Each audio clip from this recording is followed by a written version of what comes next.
ವಿದ್ಯಾರ್ಥಿಗಳ ಶಿಕ್ಷಣವನ್ನು ವಂಚಿಸುತ್ತಿರುವ ಸರ್ಕಾರಕ್ಕೆ ಧಿಕ್ಕಾರ.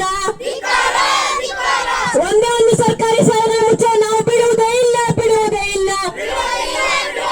ಕೈ ಎತ್ತಿ ಧ್ವನಿ ಎತ್ತಿ ಹೇಳಿದ ಸರ್ಕಾರಿ ಶಾಲೆ ನಮ್ಮದು, ನಮ್ಮದು. ಕೆಪಿಎಸ್ ಯೋಜನೆಗೆ ಹೇಳಿ ಧಿಕ್ಕಾರ. ಸರ್ಕಾರಿ ಶಾಲೆಯನ್ನು ಮುಚ್ಚ ನಾವು ಬಿಡುವುದೇ ಇಲ್ಲ, ಬಿಡುವುದೇ ಇಲ್ಲ.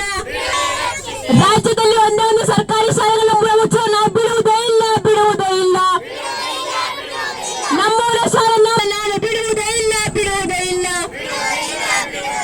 ಬೇಕೇ ಬೇಕು, ಬೇಕೇ ಬೇಕು, ಇಲ್ಲ ಬಿಡುವುದೇ ಇಲ್ಲ. ನಮ್ಮೂರ ಶಾಲೆ ನಮ್ಮ ಹಕ್ಕು, ನಮ್ಮ ಹಕ್ಕು. ಆಗೋದಿಲ್ಲ. ನಮ್ಮ ಚಿಕ್ಕ ಪುಟ್ಟ ಮಕ್ಕಳು ಯಾರು ಕರ್ಕೋಗೋದಿಲ್ಲ. ನಾವು ಕೂಲಿ ಮಾಡಿದ್ರು ಕೂಲಿ ಮಾಡಿಲ್ಲ. ನಮ್ಮ ಮಕ್ಕಳನ್ನ ದೂರ ಬರ ಮಾಡಕ್ ಹೋಗಲ್ಲ. ನಮ್ಮ ಸ್ಕೂಲ್ ನಮ್ಗೆ ಬೇಕೇ ಬೇಕು, ನಮ್ಮ ಸ್ಕೂಲ್ ಬೇಕು, ನಮ್ಗೆ ಬೇಕೇ ಬೇಕು, ನಮ್ಮ ಸ್ಕೂಲ್ ನಮ್ಗೆ ಬೇಕೇ ಬೇಕು. ಮುಚ್ಚಕ್ ಆಗೋದಿಲ್ಲ.